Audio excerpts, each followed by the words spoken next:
Hola, mi nombre es Alexander Romero y hoy vamos a hablar sobre el cerebelo, cuáles son sus funciones y dónde se sitúa. Así es que, para empezar, el cerebelo es parte del órgano, bueno, este órgano es parte del sistema nervioso central. Su ubicación está en el caudal del cerebro, en la zona posterior del tronco del encéfalo. Y este órgano, bueno, esta parte del cerebro es bien diferencial porque en la parte del cerebro donde se ubica, pues está conectado prácticamente con el sistema nervioso central, como había dicho al principio. El cerebelo también tiene subdivisiones como el cerebro, que sabemos que el cerebro está dividido, ¿verdad?, en varias partes, pero ya hablando del cerebelo, pues las partes en las que se encuentra está en la parte externa, donde se encuentran los hemisferios, la vermis y los lóbulos, que es donde se puede, entre comillas, a simple vista, donde se pueden apreciar, ¿verdad?, en la parte de lo que es el cerebelo. También está la parte interna, que esta ya más microscópica, donde se puede encontrar la capa molecular, Purkinje y las granulosas. Son las partes también de las cuales se divide de manera interna lo que es el cerebelo. El cerebelo también, sus funciones principales son la coordinación, el ajuste y control de movimiento, que también tiene que ver con el equilibrio. Entonces, si nosotros encontramos algunas deficiencias dentro de estas funciones que el cerebelo tiene, síntomas que podemos encontrar de las lesiones del cerebelo puede ser la parte de la incapacidad para ejecutar movimientos rápidos y alternados. Ya como vimos anteriormente, pues el cerebelo se encarga más que todo en la parte motora, ¿verdad?, de nuestro cuerpo. También se puede ver como ataxia, disprasia, temblores, hipotania. O sea, esos son una de las cuales, de los síntomas de las lesiones que puede presentar el cerebelo cuando se presentan dichas anomalías. Y como pueden ver, esto es un pequeño resumen de la respuesta de qué es el cerebelo. Así que mis compañeros van a ampliar más el tema referente al cerebelo y los dejo con ellos con sus videos. Mi nombre es Carla María Castillo Hernández y yo les voy a hablar acerca de la anatomía del cerebelo. La superficie del cerebelo contiene numerosos pliegues que se llaman folias o láminas. Además, en la superficie del cerebelo podemos distinguir una serie de surcos que dividen el cerebelo en tres lóbulos: anterior, posterior y floculonodular.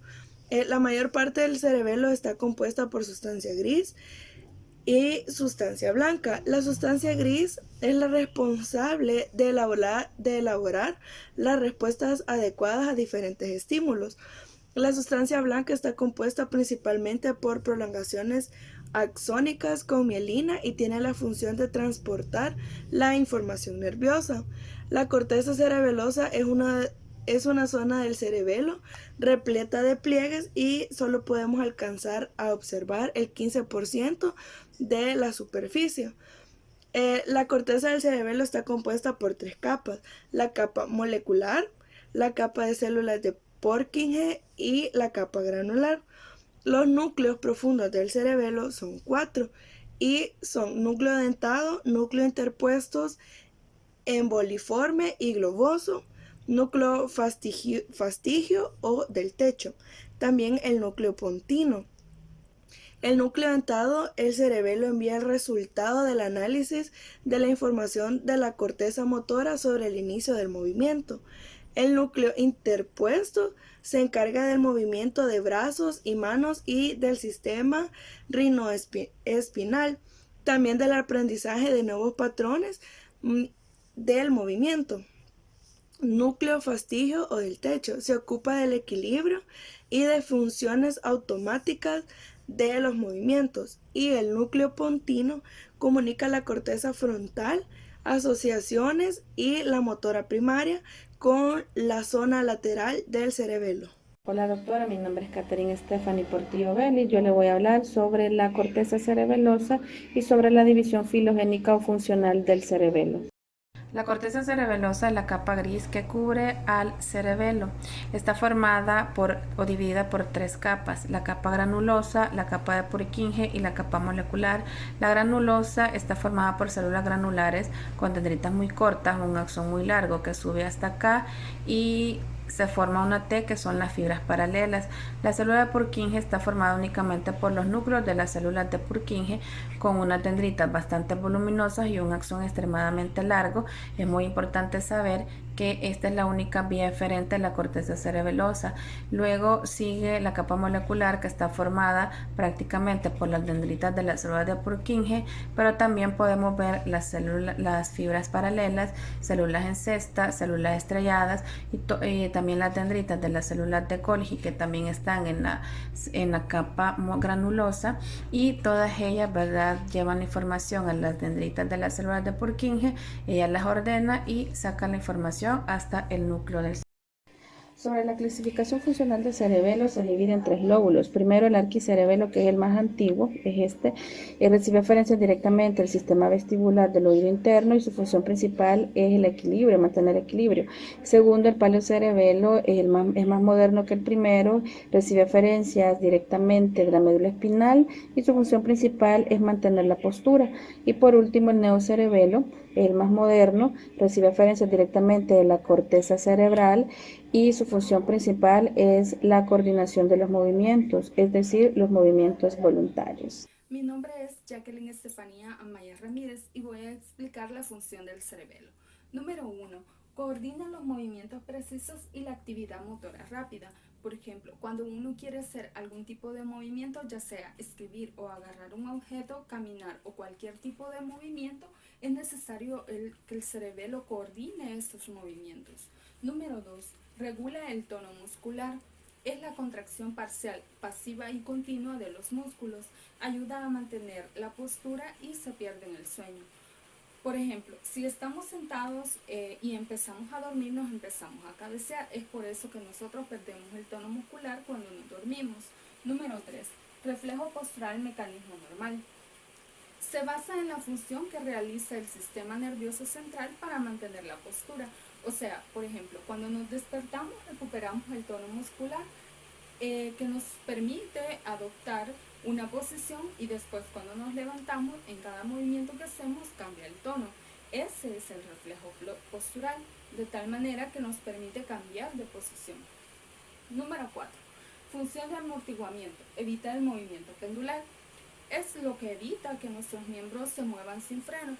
Por ejemplo, esta es una prueba. Cuando uno jala el brazo del paciente y luego hacia un lado y le pide que lo jale hacia él, después lo suelta de golpe, entonces a quien no le funciona el cerebelo se va a pegar solo, pero si le funciona el cerebelo, entonces frena de pegarse. Número 5. El equilibrio estático y dinámico. El equilibrio estático es cuando nosotros estamos parados o sentados, y caminamos derechito cuando hay un equilibrio dinámico conservado. Cuando nuestro cerebelo está bien, cuando nos sentamos o nos paramos, no tendemos a caernos. Para seguir continuando hablándoles sobre el tema del cerebelo, les hablaré un poco sobre el cerebelo y lenguaje. Se ha observado que las lesiones cerebelosas pueden producir mutismo y disartría en los adultos, con frecuencia en una lesión paravermiana del hemisferio cerebeloso. Produce disartría, la cual se caracteriza por consonantes especisas, excesivas, acentuación o ausencia de ella, irregularidad del habla, vocales distorsionadas y voz áspera. Otro podría ser como el cerebelo y la sensibilidad. El núcleo dentado cerebeloso puede tener un papel en la disminución sensitiva. La activación de este núcleo ocurre en la estimulación sensitiva de los dedos de las manos sin que haya movimiento de los mismos. La actividad de los dedos no activa el núcleo dentado si este movimiento no está asociado a una función de discriminación táctil, como por ejemplo la identificación de objetos. El cerebelo y aprendizaje. Las lesiones unilaterales del cerebro alteran el aprendizaje de una tarea visomotora. se ha observado que afectan claramente la capacidad de una secuencia y la adquisición. Somar Elías Burgos Recinos, y yo les vengo a hablar sobre la disfunción cerebelosa. La disfunción cerebelosa puede dar lugar a muchos deterioros cognitivos, conductuales, musculares, visuales y de equilibrios. Cualquiera de ellos puede provocar complicaciones significativas, ¿verdad?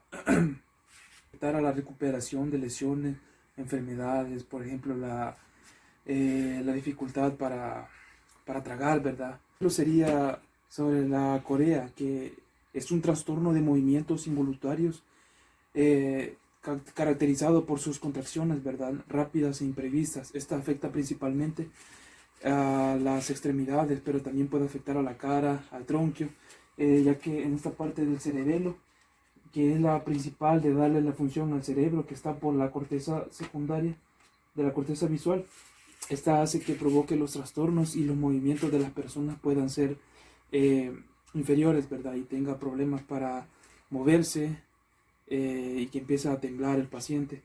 Podría hablar también sobre la micloonía, que se caracteriza por los movimientos involuntarios breves y espasmódicos causados por contracciones musculares, que esta puede dificultar sobre el paciente, ¿verdad?, que sus trastornos sean involuntarios y les tenga problemas en sus movimientos, ¿verdad?